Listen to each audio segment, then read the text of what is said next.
अखण्डमण्डलाकारं व्याप्तं येन चराचरं तत्पदं दर्शितं येन तस्मै श्री गुरवे नमः। अज्ञानतिमिरान्धस्य ज्ञानाञ्जनशलाकया चक्षुरुन्मीलितं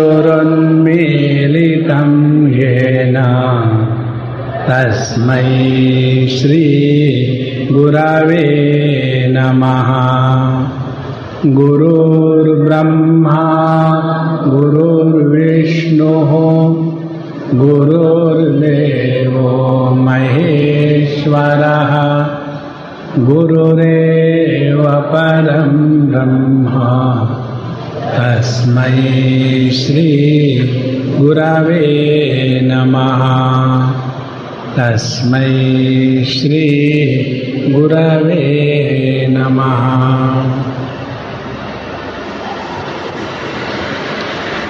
ज्ञान दो प्रकार का होता है।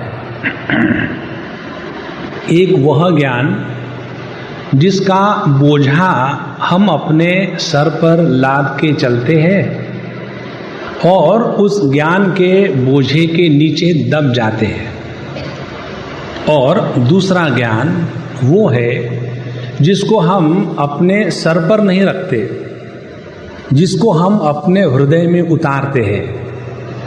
ऐसा हृदय में उतारा हुआ ज्ञान हमारे जीवन में बोझा नहीं बनता,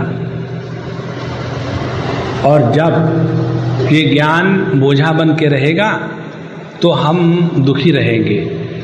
जब यही ज्ञान बोझा बन करके नहीं रहेगा तो हम इस ज्ञान के द्वारा, ज्ञान के माध्यम से सुखी रहेंगे। अब ये हो गया सिद्धांत। अब इस सिद्धांत की पूर्ति कैसे होती है या नहीं होती, ये हम लोग कुछ उदाहरण से समझेंगे।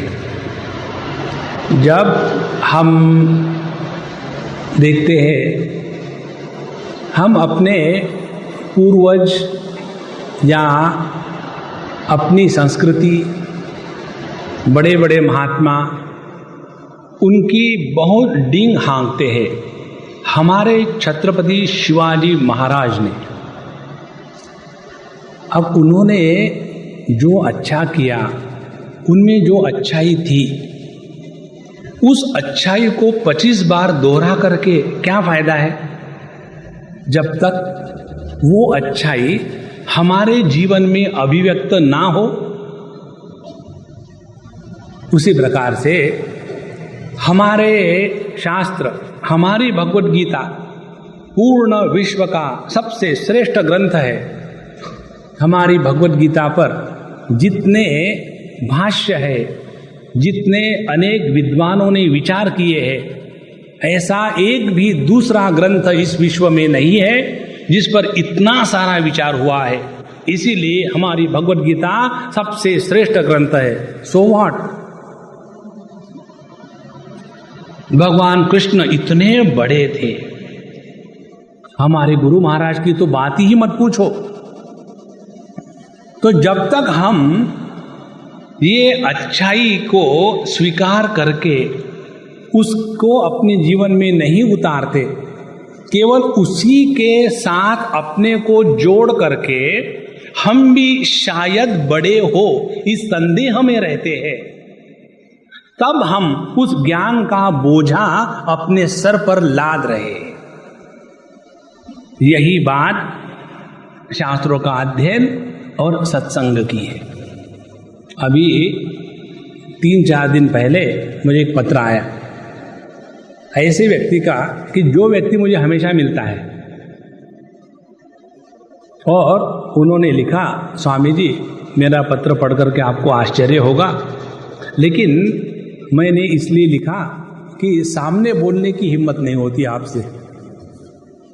तो हमने कहा हम तो नॉन वेजिटेरियन है नहीं कि खा जाए आपको।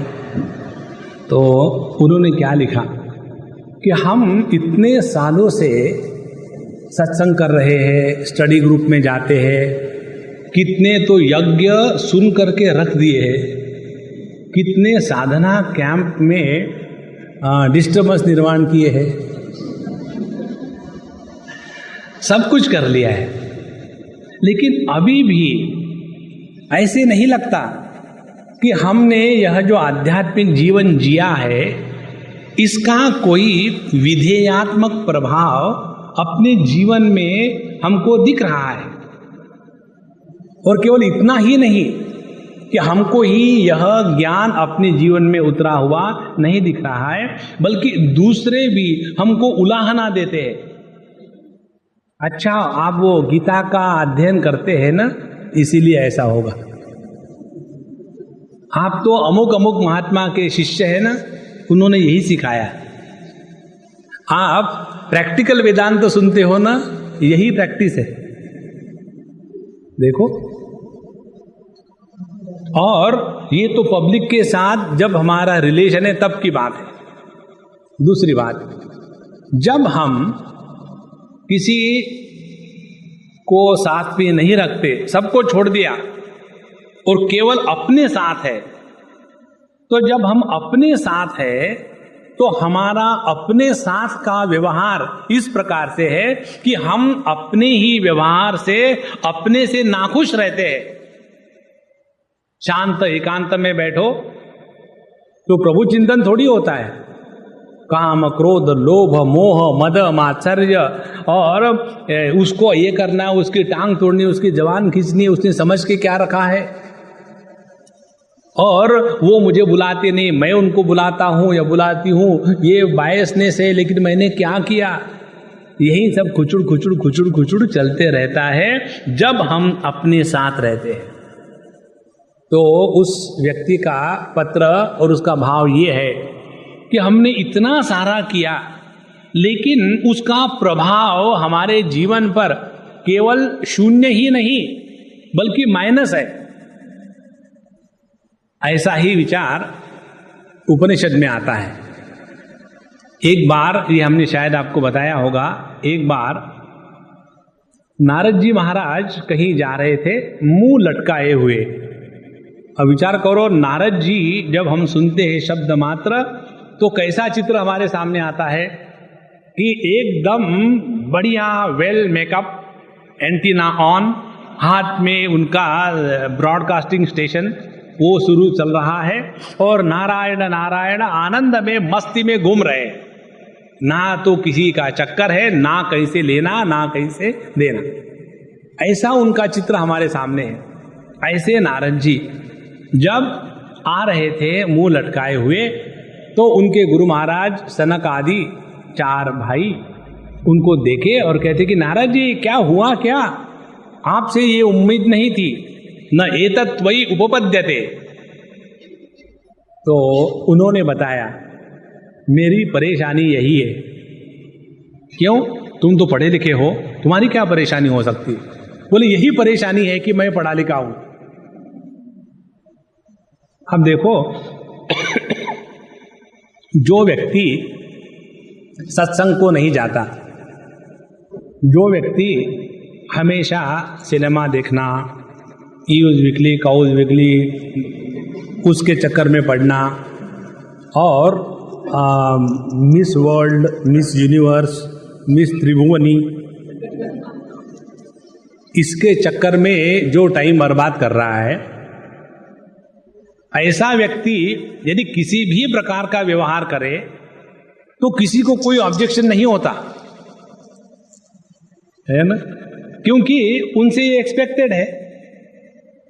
और आप सत्संग करो और किसी गुरु के चक्कर में फंसो, और अपने घर में गुरु महाराज का बड़ा फोटो लगा दिया है, और उसके सामने उनके चप्पल भी रखी हुई है, पादुका, और रोज उस ऊपर पानी, तेल, तूल चढ़ा करके उसकी मालिश भी होती है। और ऐसा व्यक्ति जब जगत में व्यवहार करता है, एक गलती उसने करी तो उससे महाभारत बनता है। तो नारद जी कहते हैं मेरी परेशानी यही है कि मैं सत्संग को जाता हूं। जो लोग सत्संग को नहीं जाते, जो लोग कभी किसी साधु संतों के पास नहीं गए, वो लोग यदि गलत व्यवहार करते हैं तो पब्लिक एक्सेप्ट कर लेती है, मूर्ख है छोड़ दो। और वही बात यदि हम करें तो पब्लिक हमारे ऊपर टूट पड़ती है, और इसीलिए मैं दुखी हूं। तो इसका क्या कारण हो सकता है? वही कारण आज हम विचार करेंगे।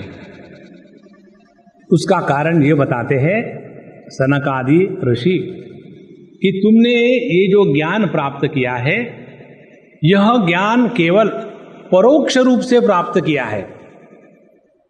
इन्होंने ऐसा कहा। हमको याद है, हम एक बार उस सत्संग में गए थे और उस महात्मा ने कहा था कि जिस दिन अपने अंतःकरण से क्रोध की वृत्ति हमेशा के लिए निकल जाएगी, वह दिन हमारे जीवन में परमात्मा के अवतरण के लिए निश्चित हो गया, उन्होंने कहा था।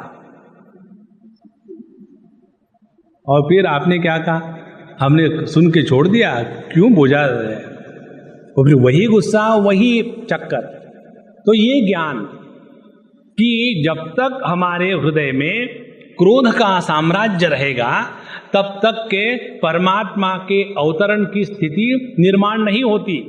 यह जो ज्ञान है दूसरों से सुना हुआ, ये ज्ञान का बोझा हम ढो रहे हैं। जब तक ये बोझा सर पर रहेगा, तब तक के गुस्सा भी आएगा, और गुस्से पर काउंटर गुस्सा आएगा, और उस काउंटर गुस्से को निकालने के लिए 3 तले का और गुस्सा आएगा, और ये गुस्से की जो इमारत है वो बनती रहेगी।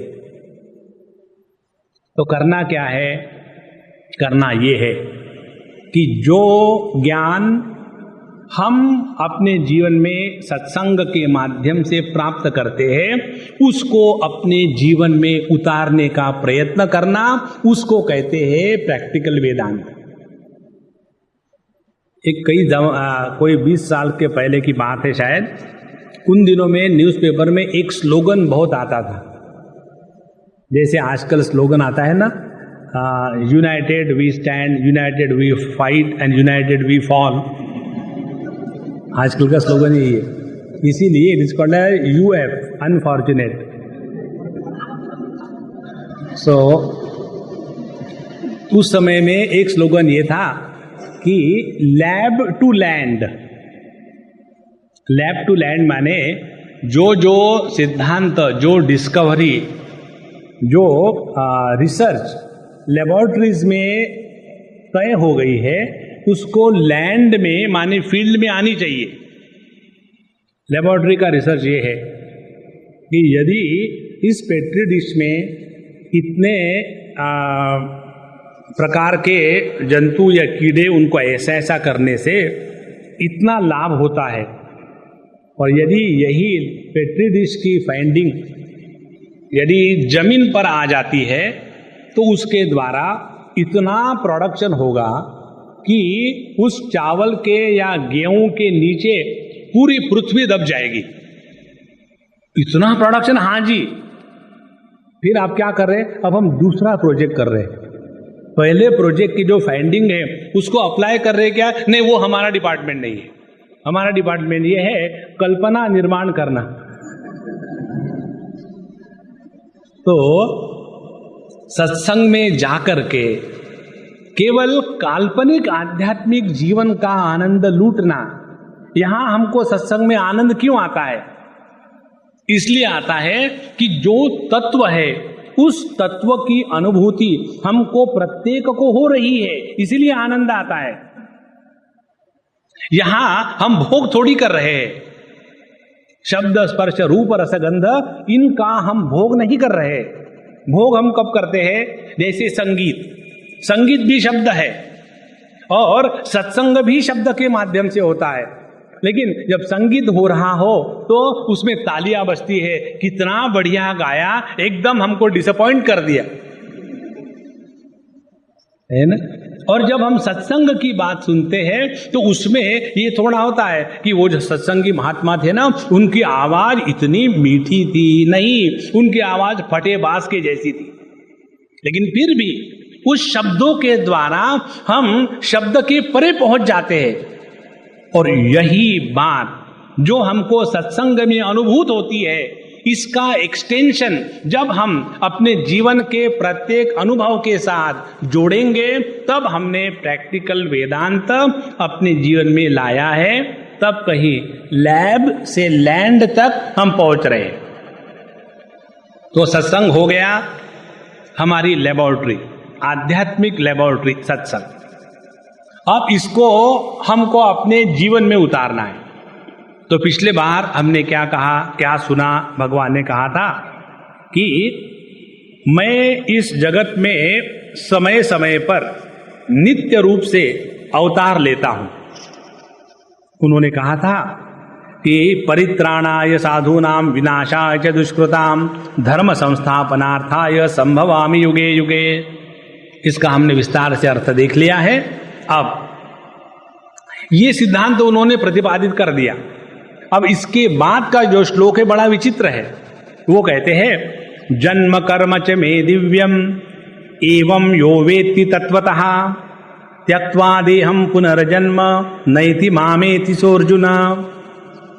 हे अर्जुन, मेरा जन्म और कर्म दिव्य है,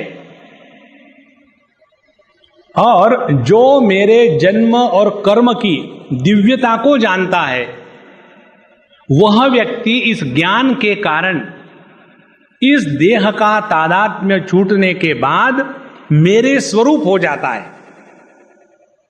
इसका अर्थ क्या है? पहले सिद्धांत बताया और फिर अभी सिद्धांत का एप्लीकेशन हमको अपने जीवन में करना है। कैसा एप्लीकेशन करना है? ये दो बातें। यहां जो व्यक्ति इस मेरे जन्म और कर्म की दिव्यता को जानता है, भगवान के जन्म की और कर्म की क्या दिव्यता है और उसको कैसे जानना है, दो बातें। तो पहले उनकी दिव्यता समझ ले। भगवान के जन्म की दिव्यता और दिव्य बात यह है कि भगवान को इस जगत में जन्म लेने का स्वातंत्र्य है। हमको इस जगत में जन्म लेने का स्वातंत्र्य नहीं है। जब भगवान ने अवतार लिया तो उन्होंने अपने माँ बाप सिलेक्ट किए। जो देवकी और वसुदेव जी है, इन्होंने पहले बहुत बड़ी तपस्या करी थी, और जो मनु और शतरूपा थे वही आगे जाकर के देवकी और वसुदेव बने, और फिर उनको अपने माँ बाप स्वीकार करके भगवान ने उनके पुत्र के रूप में अवतार लिया।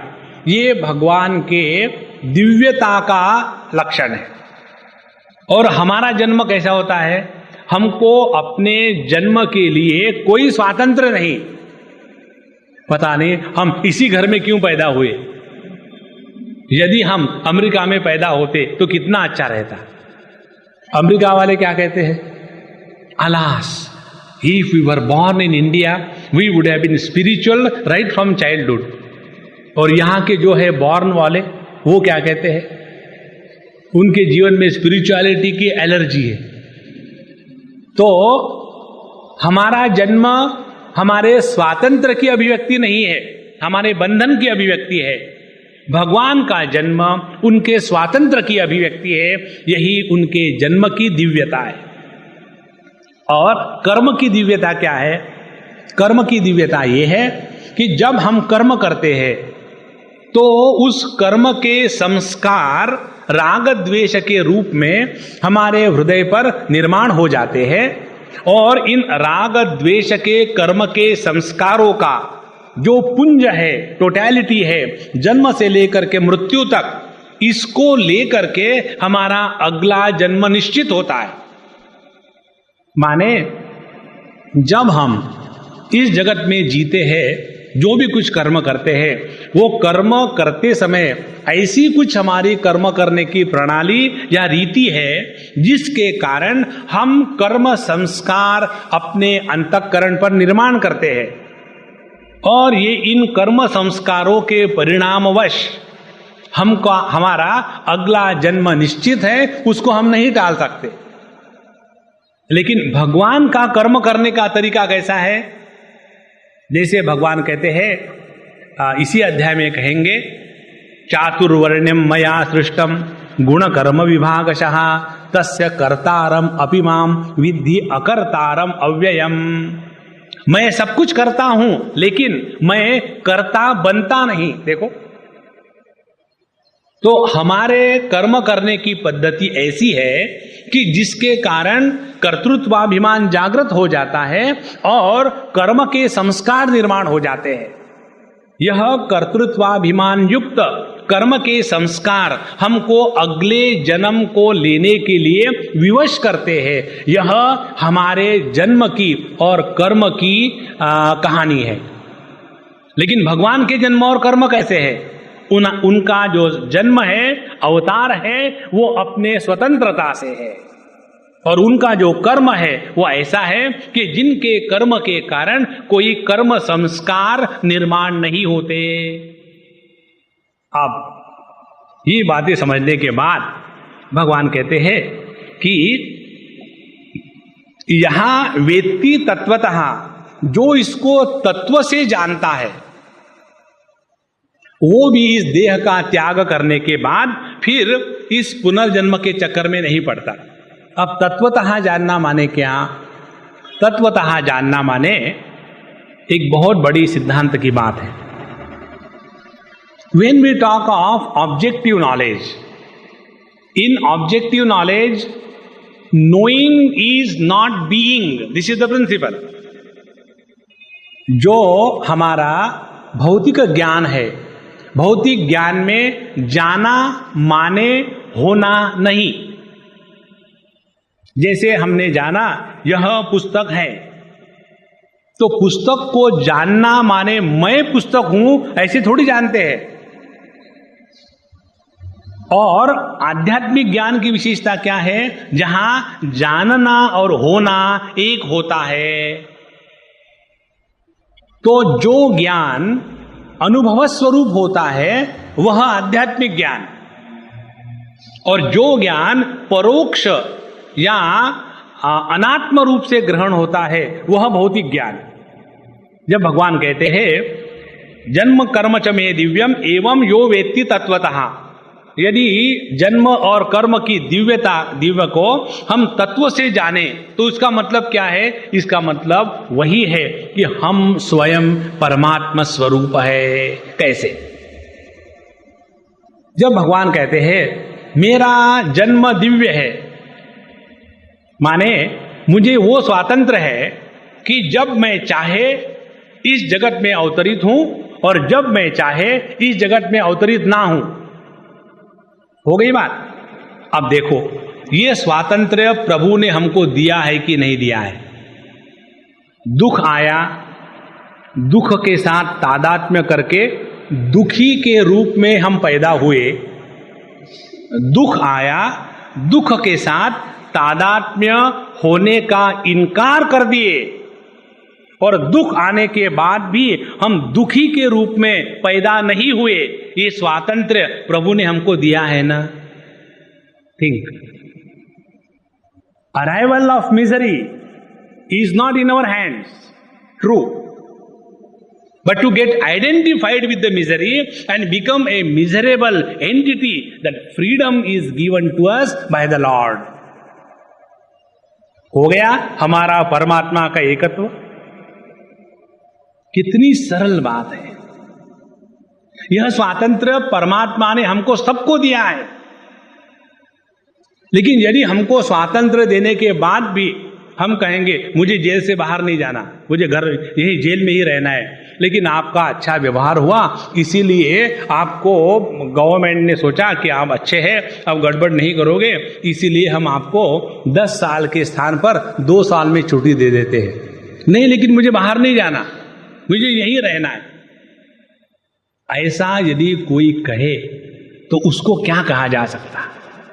उसी प्रकार से यह स्वातंत्र्य जो भगवान ने हमको सबको दिया है, इस स्वातंत्र्य का प्रयोग यदि हम ना करें और अपने आप को दुखी बनाए रखें तो भगवान तो केवल तथास्तु कहेगा, because we have given you freedom, now we don't interfere in your life. देखो, कितनी महत्व की बात है। यही है जन्म कर्म च मे दिव्यम एवं यो वेत्ति तत्वतः। और कर्म की बात, कर्म में भी यही स्वातंत्र्य हमको है। कौन सा स्वातंत्र्य है कि जैसे भगवान कर्म करते समय उनमें कर्तृत्वाभिमान नहीं और उसके कारण कर्म फल उनको चिपकता नहीं, ये भी स्वातंत्र्य हमको सबको प्रभु ने दिया है। केवल समझ का चक्कर है कि ये स्वातंत्र्य हम अपने जीवन में उतारे या न उतारे। अब जैसे देखो, हम जब अपने ही जीवन का एनालिसिस करते हैं और यदि बिना बायसनेस से, बिना किसी प्रकार के दुराग्रह से करें तो पता चलेगा हमको जो जीवन में आज तक अपने आप को मिला है, क्या वो अपने प्रयत्न का फल है या प्रभु की कृपा का फल है। जैसे किसी किसी के बच्चे बड़े अच्छे होते हैं, किसी किसी के माँ बाप बड़े अच्छे होते हैं। बच्चों को क्यों बुरा कहा जाए। अब जब किसी के बच्चे अच्छे निकले, उसमें उन माँ बापों का क्या हाथ है? कुछ नहीं। और आप देखेंगे एक ही माँ बाप के 4 बच्चे, एक जो है वो highly contemplative, study of scriptures, भगवान का नाम स्मरण करना, मेडिटेशन करना बचपन से। दूसरा जो है वो हमेशा दादागिरी गुंडागिरी करने वाला। तीसरा उन्हीं का जो बच्चा है हमेशा पैसे से खेलने वाला। और चौथा जो है वो कुछ भी नहीं करता। ये जो 4 बच्चे एक ही माँ बाप के, ब्राह्मण क्षत्रिय वैश्य शूद्र, जो कॉन्टेम्पलेटिव है वो ब्राह्मण है और जो दादागिरी करता है वो क्षत्रिय, वो है पॉलिटिकल लीडर, और जो पैसे से खेलता है वो है ट्रेडर या वैश्य, और जो कुछ नहीं करता गवर्नमेंट सर्वेंट है ना। ये जो 4 है एक ही माँ बाप के, यदि उनके कारण वो है तो ऐसी भिन्नता कहां से आई? तो जब वो अच्छा बच्चा होगा तब तो माँ बाप कहते हैं after all is my son, how he can be otherwise, what about the other son. ये तो भगवान की लीला है, अब क्या करें है ना।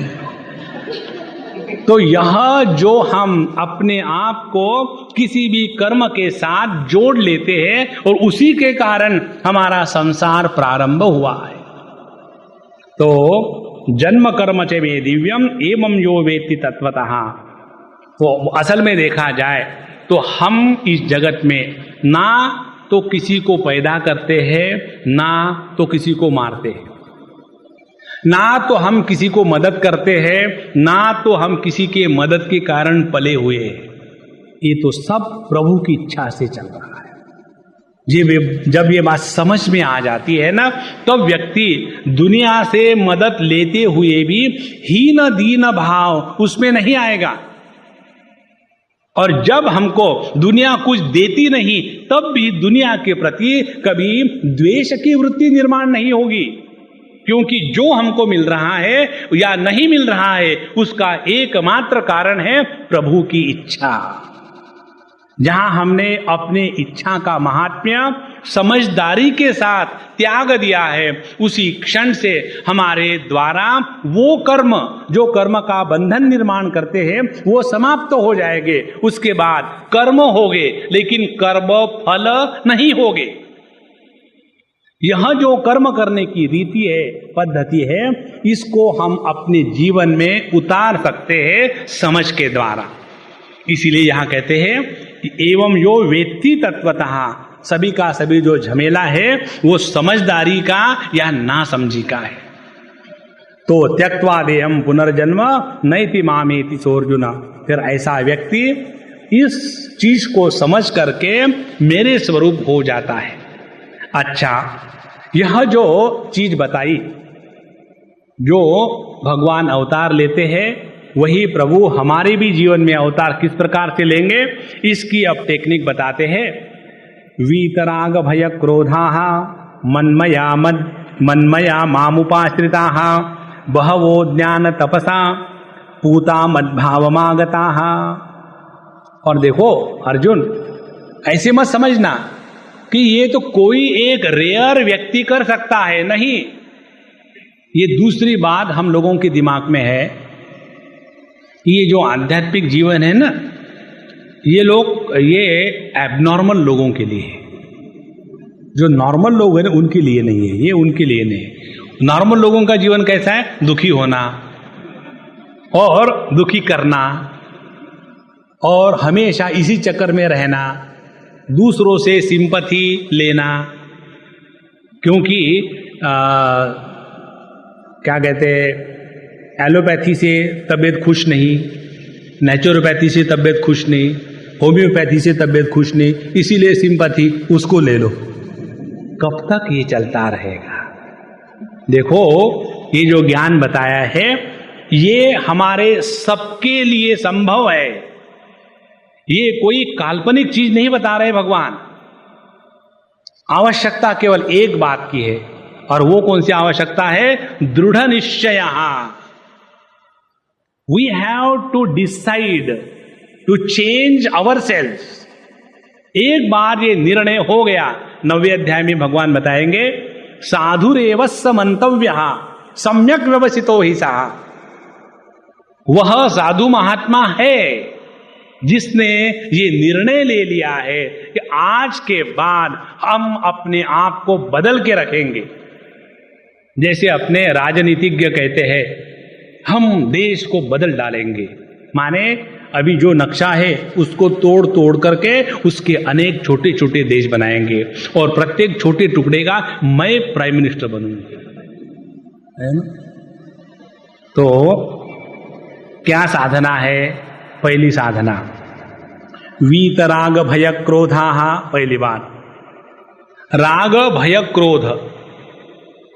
यदि प्रभु का अवतरण हमारे हृदय में करना है तो इन 3 चीजों का त्याग करना अत्यंत आवश्यक है। अब देखो ये बात क्या है, ये त्याग किसी वस्तु का नहीं करना है। जैसे आप सिगरेट का त्याग कर दो तो वस्तु का त्याग हो गया, आप अपने घरदार का त्याग कर दो तो घरदार का त्याग हो गया। यहां किसका त्याग बताया है? राग भय और क्रोध। राग माने क्या? किसी भी वस्तु को लेकर के उसमें आसक्त हो करके अपने मन पर उस वस्तु का बोझा ढोना, इसका तिरस्कार करना माने राग का त्याग करना। अब देखो कितनी सरल बात है। इस जगत की कोई भी वस्तु हमारे साथ चिपकी हुई नहीं रहती, चाहे बीवी हो, चाहे बच्चे हो, चाहे प्रॉपर्टी हो, चाहे कुछ भी हो। फिर ये वस्तु कहां रहती है? ये वस्तु रहती है हमारे विचार के क्षेत्र में। और ये अटैचमेंट कैसी हो जाती है, आसक्ति कैसे हो जाती है? जब हमारा मन उसी विषय या वस्तु के बारे में सबसे ज्यादा चिंतन करता है, तब हमारा मन उस वस्तु को आसक्त हो चुका है। अब अगली स्टेप, ऐसा कौन सा विषय है कि जिसके प्रति हमारा मन आसक्त हो जाता है? वह विषय जिस विषय को हमने महत्व दिया है। किसी भी विषय को हम स्वयं महत्व देते हैं।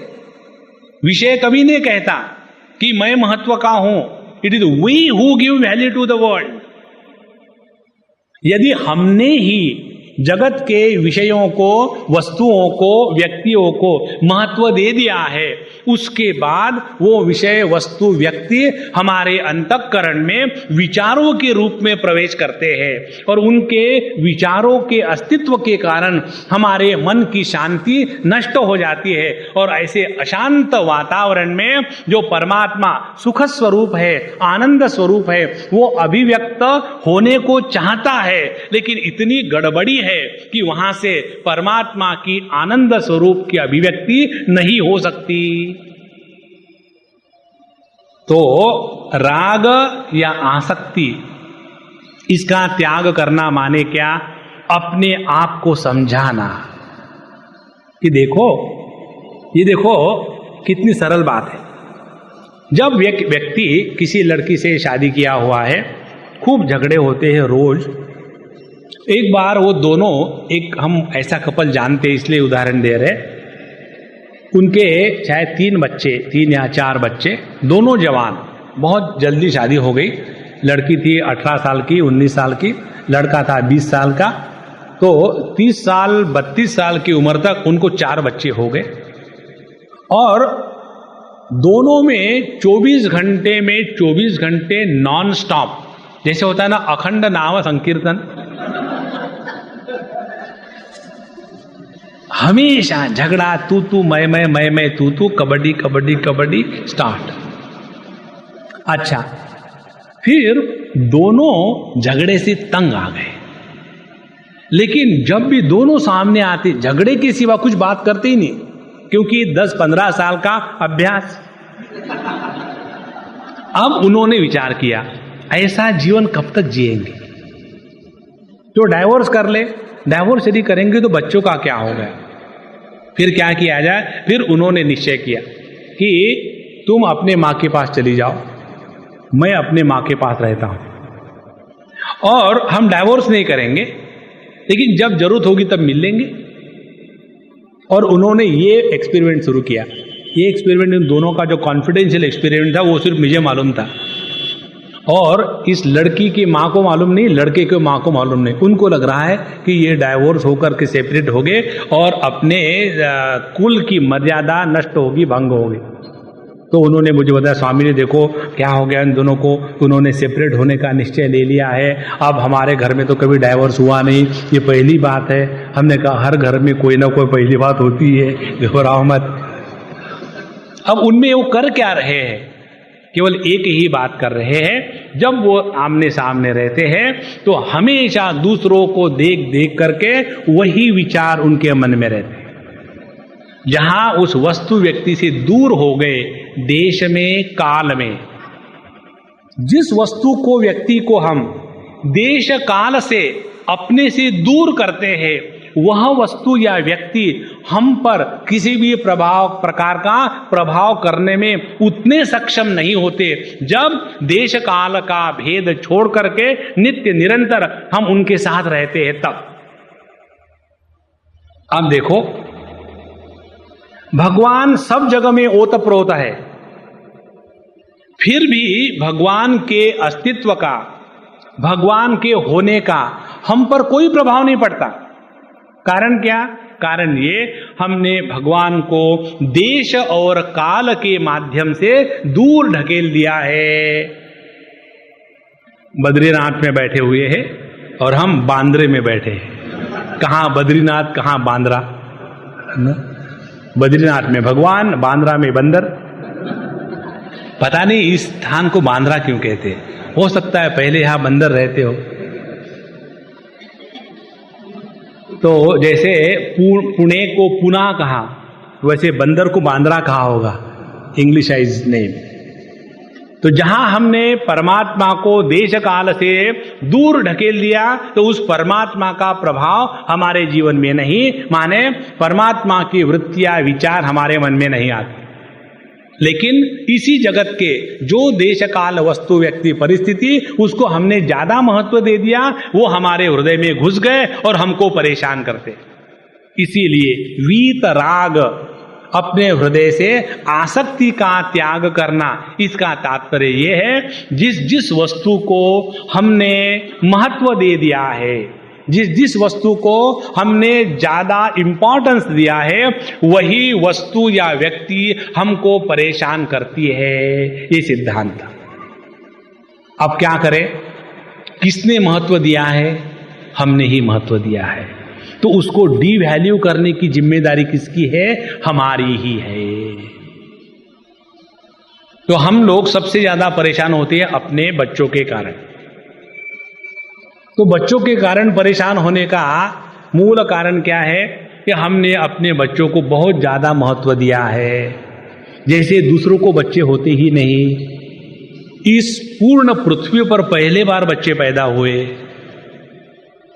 और उसके बाद हम सोचते हैं कि हमारे बच्चे ऐसे बने वैसे बने। अरे बाबा, वो जैसे बनने हैं उसका डिजाइन ऑलरेडी डिसाइडेड है। हमने अपने बच्चों को केवल देह के सिवा कुछ नहीं दिया, ना कुछ दे सकते हैं। एक बार ये बात समझ लो, उसके बाद वो बच्चे बड़े होंगे, उनके साथ प्रेम से रहो, जितनी सेवा करनी है करो, और अपने मन को बच्चों को लेकर के दुखी मत हो। ये है साधना। अब देखो, इसमें कोई कठिनाई नहीं है। वीत राग। दूसरी बात है वीत भय। हमारे मन में डर इसलिए बैठा रहता है कि एक, हम भगवान के अस्तित्व को स्वीकार करके भगवान पर उपकार करते हैं। I believe in God after all. Who wants your belief? Do you think that by our belief the existence of the lord is proved? No. Even if you don't believe, he continues to be. तो जब हम कहते हैं हम भगवान पर विश्वास करते हैं, इस ज्ञान का प्रभाव अपने जीवन में कैसे होना चाहिए, ये हमको सीखना है। यदि हम भगवान पर विश्वास करते हैं तो अपने जीवन से डर हमेशा के लिए निकल जाए। देखो कितनी सरल बात है। यदि हमको मालूम है कि जिस व्यक्ति के साथ हम कार में बैठे हैं वो कार अच्छी तरह से चलाता है, और जो रास्ता है वो हाईवे नहीं है, वो रनवे है, इसीलिए ट्राई भी करे तो एक्सीडेंट नहीं होगा। और ऐसे व्यक्ति के साथ जब कार में बैठेंगे तो डर थोड़ी लगेगा। लेकिन यदि कोई है कि स्वामी जी मैंने 20 रुपए दे करके वो ड्राइविंग लाइसेंस ले लिया है, चलो हम आपको घाटकों पर ले जाते हैं। कल परसों में गया था उस एरिया में, कोई भी फैक्ट्री, वहां गया था, और वहां ले जाने के लिए एक अम्मा आई। बोले स्वामी जी मेरी बहुत दिनों की तमन्ना थी कि मैं आपको ड्राइव करूं। ठीक है, कर लो तमन्ना पूरी। और उसके बाद हर 2-3 फीट गाड़ी जब चलती है तो बंद हो जाती है, और बंद होने के बाद फिर स्टार्ट नहीं होती। और उसके बाद फिर क्या करे, फिर मालूम भी नहीं कि जब ऐसी गाड़ी रुक जाती है तो दोनों साइड के लाइट ऑन करने चाहिए ताकि लोग सिंपैथी देते हैं। तो मैंने बोला अब मैं उतरता हूँ, धक्का लगाता हूँ। बोले स्वामी जी आप कैसे धक्का लगाएंगे? तो मैंने बोला दिखाता हूँ, ऐसा धक्का लगाओ, ऐसा धक्का लगाएंगे। बोले नहीं आप मत करना। तो क्या करो? हमने कहा देखो तुम अच्छी मेकअप करके ड्रेस होकर के हो, बाहर आ जाओ, कोई ना कोई देखेगा तो कह देना excuse me will you please give धक्का। और ऐसा धक्का दे दे के उनके घर पहुंच गए। और आते समय में मैंने कहा कि देखो तुम मुझे कितने भी पैसे दो, I don't want to take a risk. भय क्यों? कि मालूम है कि जिसके साथ बैठे हैं वो काबिल नहीं है। देखो यदि हम भगवान पर विश्वास करते हैं और ये भी जानते हैं कि भगवान सर्वसमर्थ है, समर्थ के साथ रह करके हृदय में भय या डर नहीं आ सकता। इसीलिए ये बात कहना कि हम तो भगवान पर विश्वास करते हैं और जीवन पूरा डर डर के रहना, यह आध्यात्मिक ज्ञान का बोझा अपने सर पर है। और यही बात हमारे बच्चे स्पष्ट देखते हैं अपने में। उनको हम कहेंगे कि देखो भगवान का दर्शन करो, भगवान का नाम लो, सब ठीक हो जाएगा। थोड़ी गड़बड़ी होती है तो गुस्सा करने लग जाते हैं। एक जगह की बात है, शायद हमने आपको बताई हुई, कुवैत की बात है। वहां जब हमला हुआ था, अभी की बात है, 5-7 साल 10 साल पहले, तो सभी लोग घबरा गए। तो उस घर का छोटा सा बच्चा वो अपने माँ बाप को कहता है कि मम्मी डैडी घबरने की क्या बात है, चलो हम स्वामी जी के सामने दीपक लगाएंगे और ओम जय जगदीश हरे कहेंगे और त्वमेव माता, वो हमारा रक्षा करेंगे। देखो वो छोटा बाल विहार का बच्चा, उसको ये विश्वास था, इसीलिए सब कुछ होते हुए भी डर नहीं रहा था। और हम बड़े, उसको क्या समझता है डरना तो चाहिए, क्योंकि हम बड़े हैं ना, ज्यादा समझदार है। थिंक, वीतराग भय। हृदय में डर तब तक बना रहता है जब तक हमने प्रभु को अपने हृदय से निकाल करके कहीं दूर रख दिया हो। प्रभु को पाने का स्थान अपने हृदय में है। जिसकी ये ज्ञान की वृत्ति जागृत रहती है कि वह प्रभु नित्य निरंतर मेरे साथ है, ऐसे व्यक्ति के जीवन में डर नाम की चीज कभी आ ही नहीं सकती। मुंडकोपनिषद कहती है, नायमात्मा डरपोके न लभ्या। यह परमात्मा की प्राप्ति डरपोक व्यक्ति को नहीं होती, न बलहीने न लभ्या। इसीलिए वीतराग भय। अब तीसरी साधना, वीतराग भय क्रोधा। क्रोध शब्द का अर्थ है जिसके कारण हमारे अंतःकरण से आनंद के प्रवाह को रुकावट निर्माण हो जाती है, उसको कहते हैं क्रोध। I repeat it again, that because of which the flow of joy is arrested is called as anger technically. अब कल्पना करके देखो, कोई गुस्से में भी है और खुश भी है, सवाल ही नहीं। जो आदमी गुस्सा करता है उसके जीवन में आनंद की अनुभूति नहीं हो सकती, और जिस हृदय में आनंद की अनुभूति नहीं हो सकती है वह व्यक्ति परमात्मा के अगल बगल में भी नहीं है। इसीलिए वीतराग भय क्रोधा। और ये क्रोध का कारण क्या है? क्रोध का कारण है, हम सोचते हैं पूरी दुनिया माने फर्नीचर और सब के सब हमारे कहने के अनुसार चले, ये कभी नहीं होगा। एक बार हमको किसी ने पूछा, स्वामी जी आप लोग इतने प्रवचन करते हो, इतना गला फाड़ फाड़ करके बोलते हो, लेकिन इसका प्रभाव तो लोगों पर कभी दिखता ही नहीं, तो आपको फ्रस्ट्रेशन कभी नहीं होता क्या? तो हमने उनको बताया, जो बात हम सिखाते हैं उसका हम प्रैक्टिस करते हैं। कैसा? हम ये सिखाते हैं कि अपने कहने से किसी का भला नहीं होता और कोई सुधरता नहीं। इसकी हम प्रैक्टिस करते हैं।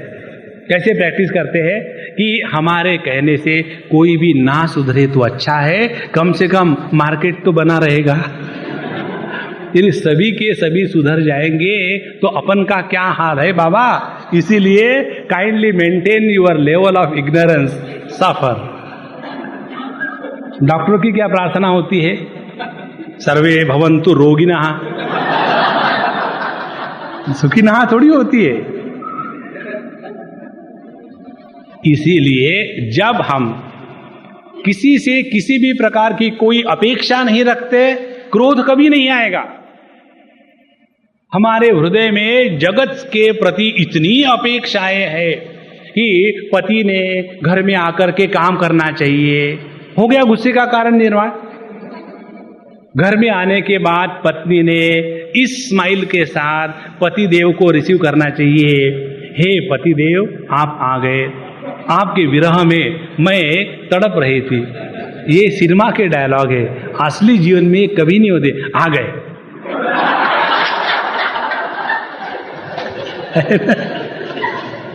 आप इन चीज को समझ लो ना तो गुस्सा नहीं आएगा। गुस्सा आना नासमझी का लक्षण है। जो समझदार है उनको गुस्सा नहीं आता, उनको मजा आता है। आना ये तो मजा आओ। वीतराग भय क्रोधः। तो जिस हृदय में ये तीन चीजें निकल गई है, एक आसक्ति, भय और क्रोध, और ये करने के लिए दूसरी महत्व की स्टेप, हम अपने आसक्ति, भय और क्रोध इसके साथ झगड़ा करते रहेंगे तो पूरा जीवन झगड़े में ही चला जाएगा। तो करे क्या? अपने मन को नियंत्रित करने के पीछे पागल ना बने। फिर करे क्या? अपने मन को प्रभु के चरणों में लगा दे। काम, क्रोध, लोभ इत्यादि तस्मिन् एव करणीयम। गुस्सा आता है तो गुस्से का कारण भगवान हो, इच्छा होती है तो प्रभु प्राप्ति की इच्छा हो। तो जब हमारे सभी वृत्तियों का आधार एक परमात्मा हो जाता है तो व्यक्ति का मन अपने आप नियंत्रित हो जाता है। बहुत सरल बात है। इसीलिए मनमया, वीतराग भय क्रोधाहा मनमया। फिर माम उपाश्रिताहा, तीसरी महत्व की साधना। हम ये कल्पना कभी ना करें कि अपने प्रयत्न से सफलता मिलती है। प्रयत्न अपना हो, लेकिन सफलता मिलेगी प्रभु के इच्छा से। जब ये बात जीवन में आ जाती है तो वीतराग भय क्रोध यूं एकदम चुटकी बजाओ और सब मन एकदम शांत, जहां हो वहां प्रभु में एकदम लीन हो जाता है। वीतराग भय क्रोधाः मनमया माम उपासिताः बहवः ज्ञान तपसा पूताः। ये और एक महत्व की बात, अच्छा पावित्र, पूताः पवित्र होकर के, असली पवित्रता है ज्ञान के माध्यम से। देखो, पहले हमको जिस चीज के बारे में मालूमात नहीं होती उसकी स्वीकृति हम अज्ञान के क्षेत्र में श्रद्धा के शक्ति के साथ करते हैं। जैसे हमको मालूम नहीं अमुक अमुक स्थान पर जाना है, तो हमारा क्षेत्र अज्ञान का है, तो हम क्या करते हैं, गाड़ी रोक करके किसी को भी पूछ लेते हैं, भाई हमको आळंदी जाना है, किधर जावे? तो वो कहेगा सीधा मारो, दाहिना मारो, फिर बाएं मारो, सीधे आळंदी में। अभी हम गए थे तो हमको ऐसा बताया, तो हमने उनको कहा सुबह सुबह मारामारी की बात कर रहे हो। तो जब हमने उनको कहा सुबह सुबह मारामारी की बात कर रहे हो, पुलिस होते हुए भी हंसा। नॉर्मली पुलिस होने का क्वालिफिकेशन एक ये है, you should not laugh even it is worth laughing, तभी कोई पुलिस बनता है। तो जब अज्ञान का क्षेत्र है तो हम पूछेंगे किसी को और उसने जो बताया है वो सच होगा, ये श्रद्धा करेंगे। हो सकता है वो गलत हो, लेकिन ये जो अज्ञान के क्षेत्र में श्रद्धा के माध्यम से जब हम अपने जीवन को चलाते हैं, वो तभी तक चलते रहेंगे जब तक श्रद्धा बनी है। तब तक श्रद्धा टूटी, संशय का साम्राज्य प्रारंभ हो गया। इसका उदाहरण आपको दे।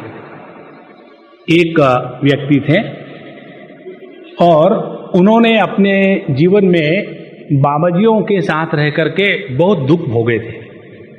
उनके जो फादर इन लॉ थे वो किसी बाबाजी के चक्कर में फंस गए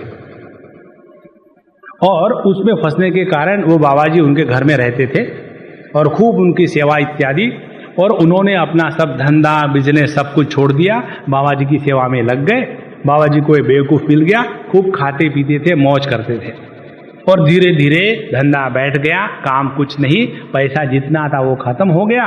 और फिर ये जो फादर इन लॉ है वो अपने लड़की के यहाँ उसके ससुराल में जाकर के रहना शुरू कर दिए।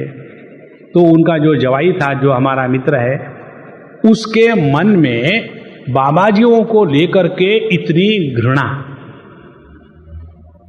अब पहले उसने अपने फादर इन लॉ के इस गुरु महाराज को श्रद्धा के साथ स्वीकार किया था कि my father in laws Guru must be good. और धीरे धीरे जब उसका ये बदल गया पूरा स्वरूप, तो क्या हो गया, जहां वो बाबा जी को देखता, श्रद्धा का जो विपरीत भाव है, शंका संदेह, उसके हृदय में निर्माण होने लग गया। उसके बाद जब भी किसी मंदिर को देखो, किसी बाबा जी को देखो, तो वो जो संशय है उसको शांत नहीं बैठने देता था। इसीलिए श्रद्धा के माध्यम से जीवन का प्रारंभ होता है, लेकिन इस श्रद्धा को हमारे निष्ठा में कन्वर्ट करना, इसी को कहते हैं ज्ञान साधना। कैसे किया जाए? श्रद्धा को ज्ञान में या ज्ञान निष्ठा में कैसे कन्वर्ट किया जाए, ये विषय पातंजल योग सूत्र में व्यास भाष्य में आता है। वहां व्यास जी लिखते हैं कि हमारे शास्त्रों में जो बात बताई है वो तो पहले हम श्रद्धा के द्वारा स्वीकार करते हैं, लेकिन उसको फिर श्रद्धा को अपने अनुभूति में बदलने के लिए जो बताया है वैसा करके देखो ना।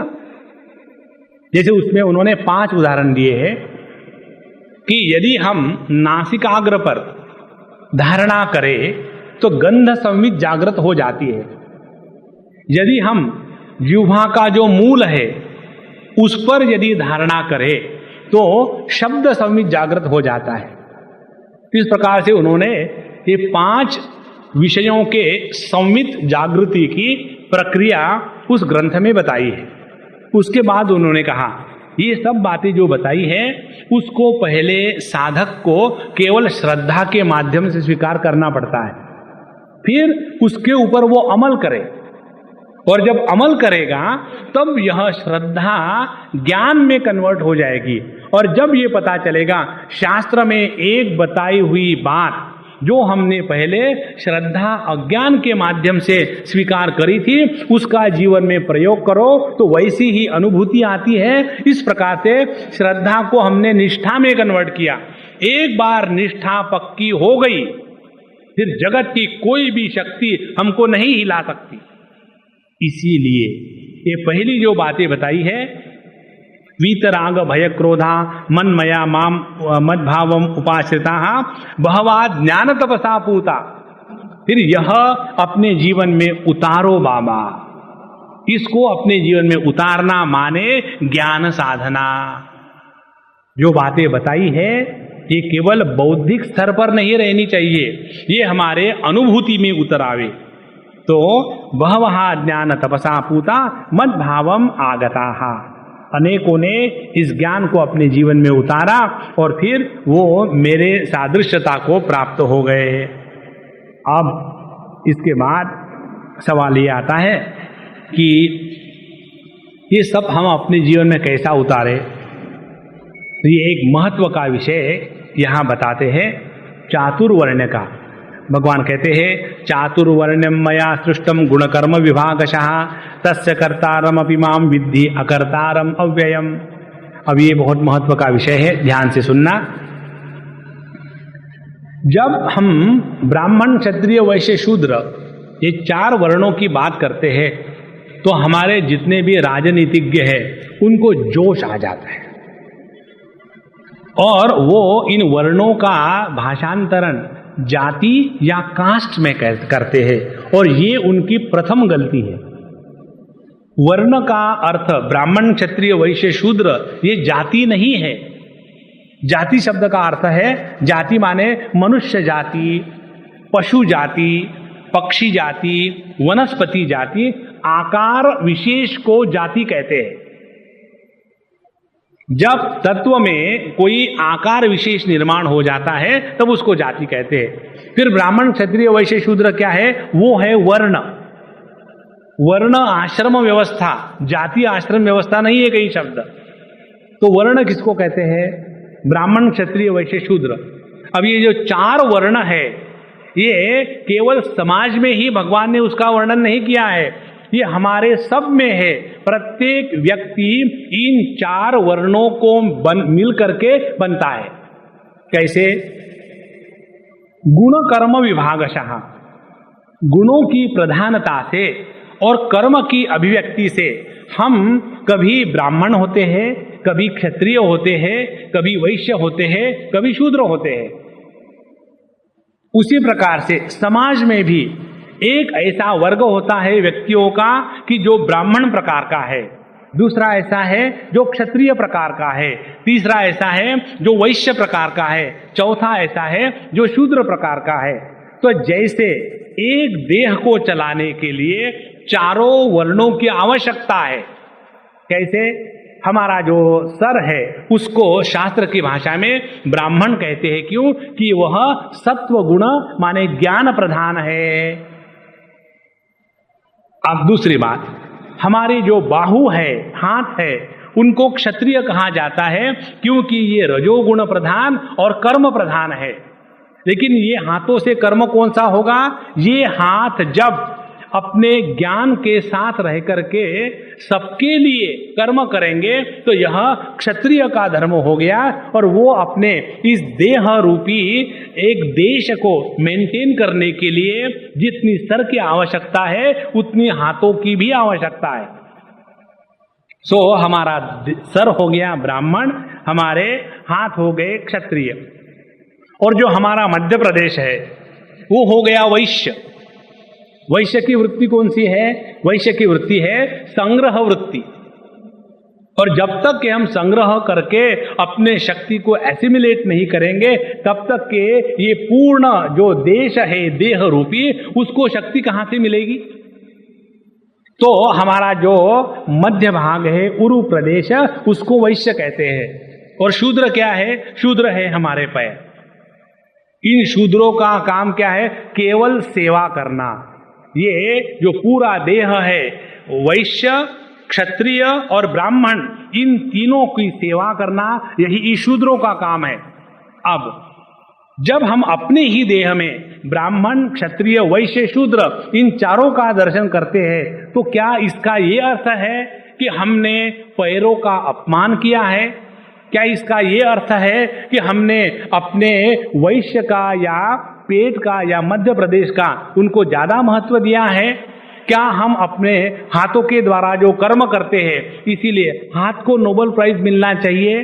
और क्या हमारा सर सबसे ऊपर है इसीलिए अपने को ज्यादा समझता है? नहीं।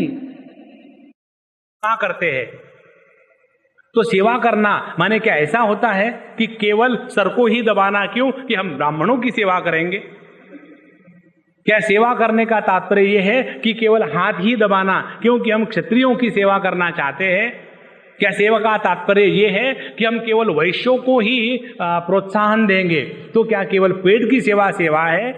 या हम तो केवल क्या शूद्रों की ही सेवा करेंगे तो केवल पैर खींचते रहो? नहीं। जब हमारी सेवा कोई करेगा तो उस सेवा का तात्पर्य क्या है? जब सर दुखेगा तो सर दबाओ, जब पैर दुखेगा तो पैर दबाओ, जब गला दुखेगा तो गला दबाओ, है ना? तो जब कोई हमारे पैर दबा रहा है तो शूद्र की सेवा नहीं कर रहा है, मेरी सेवा कर रहा है। जब कोई हमारा सर दबा रहा है तो ब्राह्मण की सेवा नहीं कर रहा है, हमारी सेवा कर रहा है। अब यह जो एक व्यक्ति के स्तर पर ब्राह्मण, क्षत्रिय, वैश्य और शूद्र इन चारों का वर्णन शास्त्र में आता है और ये भी आता है इस देह का मेंटेन करने के लिए इन चारों की आवश्यकता है। इसमें कोई कनिष्ठ या श्रेष्ठ नहीं है। थिंक। लेकिन हमेशा पैरों को कीचड़ से क्यों चलना चाहिए?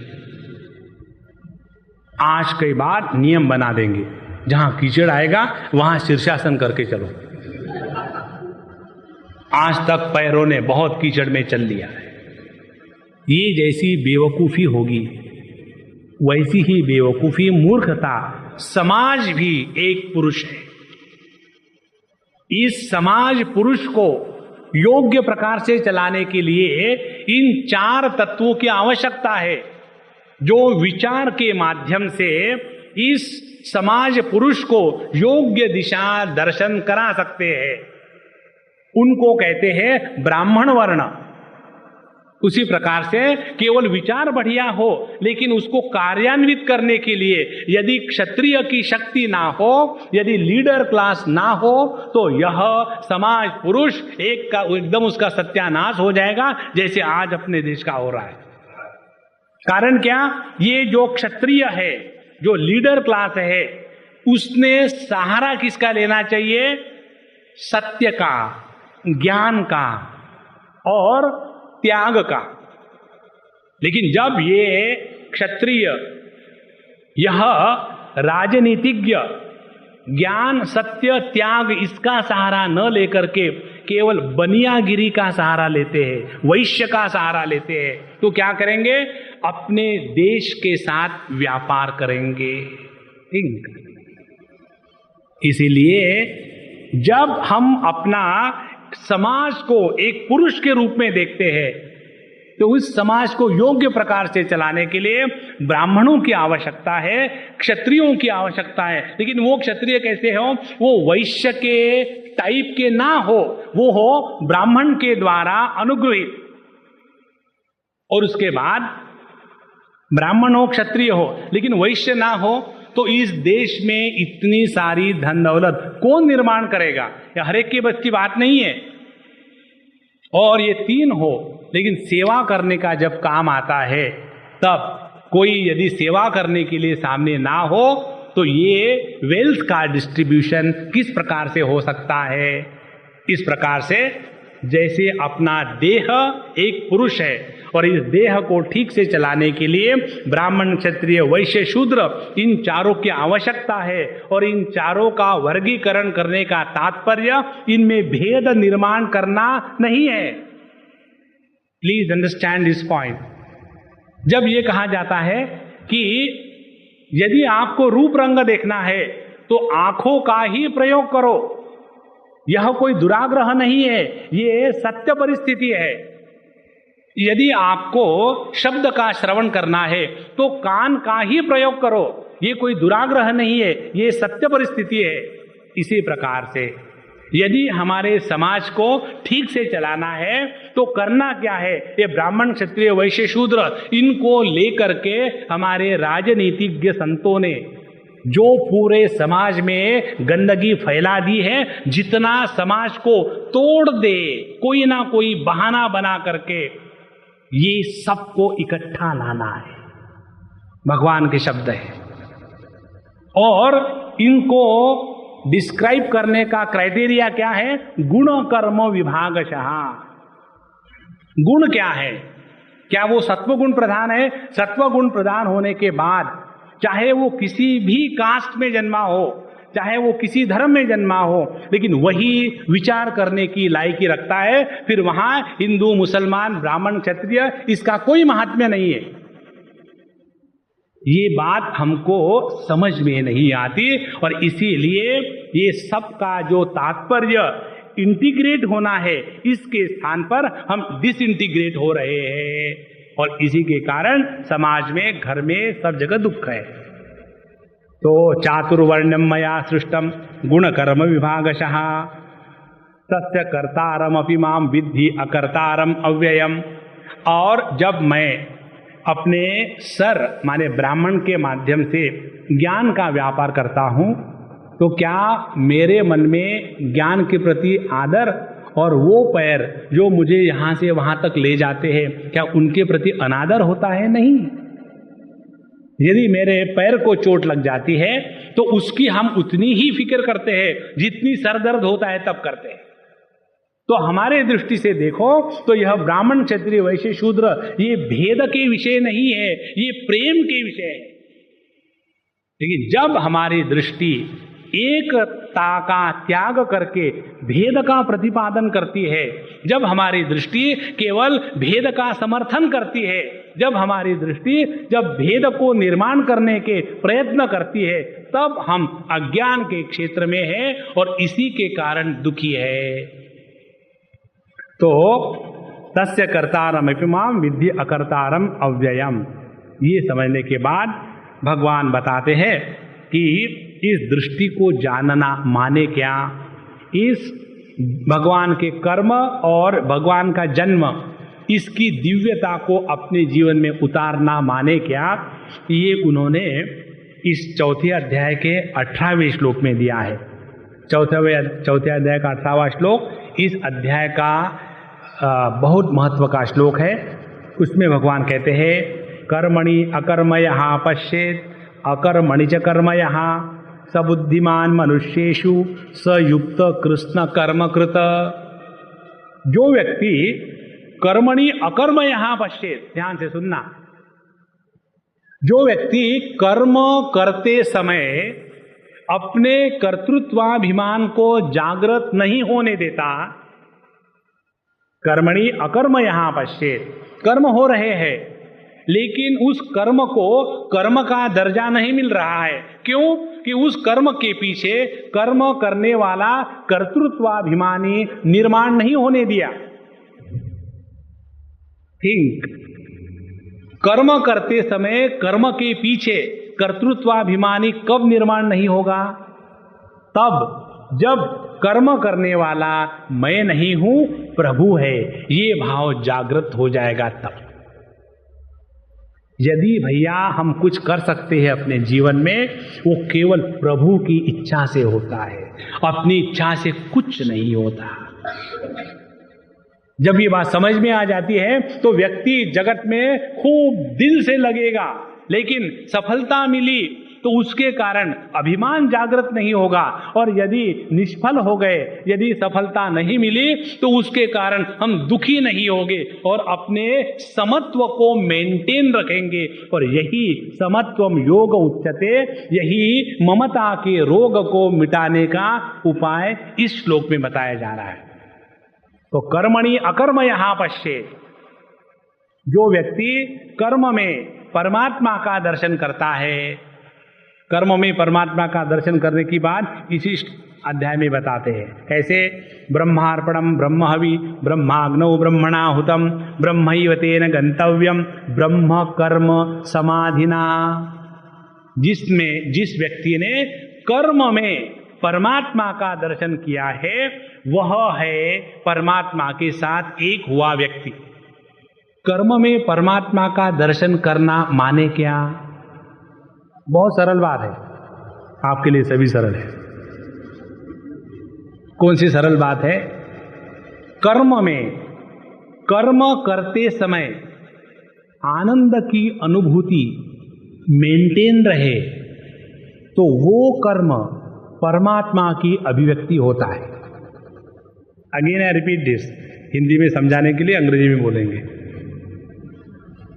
When our actions are not directed to generate and get happiness, but when our actions are an expression of joy and happiness, then the Supreme is manifesting through us, through every action that we do. कर्मणि अकर्म यहां पश्येत, जिस व्यक्ति के प्रत्येक कार्यकलाप की अभिव्यक्ति में केवल आनंद अभिव्यक्त हो रहा हो, उसी ने भगवान के कर्म की दिव्यता को समझा है। अब देखो, इतना सामने अर्जुन रो रहा है और कथम भीष्ममहम संखे द्रोणम च मधुसूदन, यदि कोई व्यक्ति आपके सामने आकर के रो रो करके बात कर रहा हो, तो रोते हुए व्यक्ति से बात करते समय हम भी अपना चेहरा उसी प्रकार से मैचिंग बना लेते हैं ना। लेकिन हमारे कन्हैया लाल के चेहरे की मुस्कान कभी समाप्त नहीं हुई। प्रहसन इव भारत, उन्होंने रोते हुए अर्जुन को जो उपदेश दिया, वो उपदेश उसके प्रति सिंपथी नहीं थी, उस आनंद की अभिव्यक्ति थी। कर्मणि अकर्म यहां पश्येत, अकर्म माने परमात्मा। तो जिस व्यक्ति के जीवन में प्रत्येक कर्म के माध्यम से आनंद रूपी परमात्मा की अभिव्यक्ति होती है, वही व्यक्ति परमात्मा के साथ नित्य निरंतर एक होकर के रह रहा है। देखो, भगवान का दर्शन चाहिए, भगवान का दर्शन चाहिए, जितना मर्जी है ले लो। क्या है भगवान का दर्शन? जो भी हम कुछ कर रहे हैं या नहीं कर रहे हैं, दुखी होकर के ना तो करो ना तो मत करो। इससे बढ़कर के और कोई साधना नहीं है। Whatever we do must find an expression of joy. If you don't want to do, but don't cry. बहुत आवश्यक बात है ये। जितना हमारे माध्यम से यह आनंद अभिव्यक्त होगा, उतना परमात्मा अब हमको एक काउंटर बना करके हमारे माध्यम से अभिव्यक्त हो रहा है। कर्मणि अकर्म यहां पश्येत। दूसरी बात, यदि परमात्मा की ही अभिव्यक्ति हमारे माध्यम से हो रही है तो हम कुछ नहीं करेंगे, हम बैठे रहेंगे। निकम्मा होकर के बैठना, इससे बढ़कर के और ज्यादा कोई पाप नहीं है। भगवान कहते हैं अकर्मणि च कर्म यहां। अकर्मणि माने निकम्मा होकर के बैठना। हमारे स्वामी जी कहते थे हमको कब तक के कर्म करते रहना चाहिए? उन्होंने बहुत सिंपल बातें बताई है, कठिन कुछ नहीं बताया है। जब तक हम पब्लिक से सांस लेते हैं, जिस हवा को पब्लिक प्रत्येक व्यक्ति सांस के लिए इस्तेमाल कर रहा है, उसी हवा से हम भी सांस लेते हैं। तो हमारा इस हवा के प्रति, इस जगत के प्रति तब तक कर्तव्य बना रहेगा जब तक हमारी सांस चल रही है। तो जब तक हमारी सांस चल रही है तो सांस का भी सेवा करना, हाँ जी, इसीलिए दोनों को सांस कहते हैं। एक चलती है और एक जाती नहीं। तो कर्मणि अकर्मयः पश्येत् अकर्मणि च कर्मयः। यदि ये हम कल्पना करें हम कुछ नहीं करेंगे, बैठे रहेंगे, तो कुछ नहीं करेंगे, बैठे रहेंगे, यह प्रभु के इच्छा की विरोधी स्थिति है। प्रभु की इच्छा के विरोधी स्थिति का त्याग करना माने क्या? जहां भगवान ने हमको जिस कार्य के लिए रखा है उस कार्य को प्रेम से, आनंद से पूर्ण करने का प्रयत्न करना। अच्छा हुआ तो तुम्हारी इच्छा, नहीं इच्छा हुआ तो तुम्हारी इच्छा। इंशाअल्लाह को पकड़ के रखो। ये बड़ी सुंदर बात हम गए थे मिडिल ईस्ट में, वहां सुनने को मिली। टैक्सी वाले को कहो कि अमुक अमुक स्थान पर जाना है, वो हाँ जी नहीं कहेगा, इंशाअल्लाह। माने बैठो, पता नहीं पहुंचेंगे कि नहीं। भगवान की इच्छा होगी तो पहुंचेंगे, नहीं तो इसी में बैठे रहो। और ये बात कितनी सरल है और सत्य है। तो कर्मणि अकर्मयः पश्येत् अकर्मणि च कर्मयः स मनुष्येषु बुद्धिमान। वो असल बुद्धिमान है, वो बुद्धिमान नहीं है जो काम करते भी रहता है और रोते भी रहता है। देखो आप कितने हम लोग हैं, दुनिया भर के काम करते रहेंगे और हमेशा फुसफुस चल रहा है। रोना मत बाबा। यदि अपने आप को बुद्धिमान सिद्ध करने का प्रयत्न करते हो तो बुद्धिमान व्यक्ति रोता नहीं। गतासु न गतासुश्च नानुशोचन्ति पंडिताः। और हम लोगों की स्थिति क्या है? जो जितना इंटेलिजेंट होगा इंटेलिजेंटली मिजरेबल होगा। We discover new methods why I should not be miserable. इसलिए सबुद्धिमान मनुष्येषु, तो असली बुद्धिमत्ता वो है। कौन सी असली बुद्धिमत्ता है? भगवान के जन्म और कर्म की दिव्यता को समझना। क्योंकि भगवान ने कहा है कि जो नमाम कर्माणि लिम्पन्ति नमे कर्म फले स्पृहा इति माम यो अभिजानाति सहा कर्म भी न बध्यते। जो ये जानता है कि मुझे ना तो कर्म का लेप लगता है, ना तो मुझे कर्म फल के प्रति कोई अपेक्षा है, इस प्रकार से जो मुझे जानता है उसको भी कर्म का लेप नहीं लगता। माने भगवान के कर्म करने की पद्धति क्या है? ये है, जो जो हम कर रहे हैं वो केवल आनंद की अभिव्यक्ति हो। और यदि हम ये सोचेंगे हम कुछ करेंगे ही नहीं, एकदम हाथ बांध के बैठ जाएंगे, तो इससे बढ़कर के और कोई कर्म का बंधन नहीं है। इस प्रकार से समझदारी के साथ जो जिएगा वो बुद्धिमान है। और इस बुद्धिमत्ता का प्रभाव क्या होगा? तो कहते हैं स बुद्धिमान मनुष्येषु स युक्तः। युक्तः माने उसको युक्ति मालूम है। किस चीज की युक्ति? युक्ति इस चीज की, अपने अंतःकरण की समता के साम्राज्य को कभी भी असंतुलित नहीं रहने देना। अपने अंतःकरण के समता को हमेशा बनाए रखना। इससे बढ़कर के इस भगवत गीता में और कोई विषय का ज्यादा प्रतिपादन हुआ नहीं है। पूरी भगवत गीता में देखेंगे आप, भगवान प्रारंभ करते हैं, हमने आपको पहले अध्याय में बताया था, जो रोग है जिसके कारण हम इंडिविजुअली और कलेक्टिवली मिजरेबल है, वो कौन सा रोग है? ममता का रोग। और इस ममता के रोग को हटाने का एकमात्र रसायन है और वो है समता। और इस समता को जीवन में लाने के लिए कर्मयोग के माध्यम से कौन सी प्रक्रिया है उसका हम दर्शन कर रहे हैं।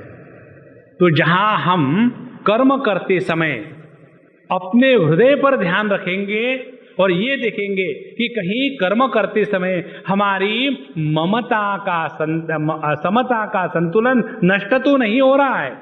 यदि वो हो रहा है तो हम कर्म नहीं कर रहे हैं, हम कर्म फोड़ रहे हैं। इसीलिए कर्मों में रहते हुए हमारा ध्यान रहना चाहिए, बाहर क्या हो रहा है इस पर नहीं। हमारा ध्यान रहना चाहिए कहीं हमारे अंतःकरण में समता नष्ट तो नहीं हो रही है। जितनी हमारे अंतःकरण की समता बनी रहेगी उतना इस ममता का प्रादुर्भाव हमको कष्ट नहीं देगा। और जो व्यक्ति इस समत्व को नित्य निरंतर मेंटेन रखता है उसी को परमात्मा क्या है ये बात समझने की क्षमता आ जाती है। उसी को शास्त्र के सिद्धांत तो तुरंत समझ में आ जाते हैं। उसी को साधना करने के नए नए तरीके अपने अंतःकरण से प्राप्त होते हैं। जो व्यक्ति साधना कैसी करनी चाहिए इसको पूछने के लिए दूसरों के पास जाते हैं वो साधना करने के लायक नहीं है। In clear terms I am telling, our mind, we know the best. If we do not know how to control our own mind, what sadhana we can do? We have to discover ways and means कि अमुक अमुक स्थान पर जाने के बाद ऐसी ऐसी बात होती है, इसीलिए या तो मैं उस स्थान पर न जाऊं या जाते समय निर्णय करके जाऊं कि ऐसे स्थान पर ऐसी बात होती है, जब ऐसी बात होगी तो मैं देखूंगा और उसको नहीं रिपीट होने दूंगा। कोई मजाक थोड़ी है। तो हमारा ध्यान कहाँ है? अपने अंतःकरण की स्थिति पर है। और ये सब चीजें हमको स्वयं को डिस्कवर करनी पड़ती है।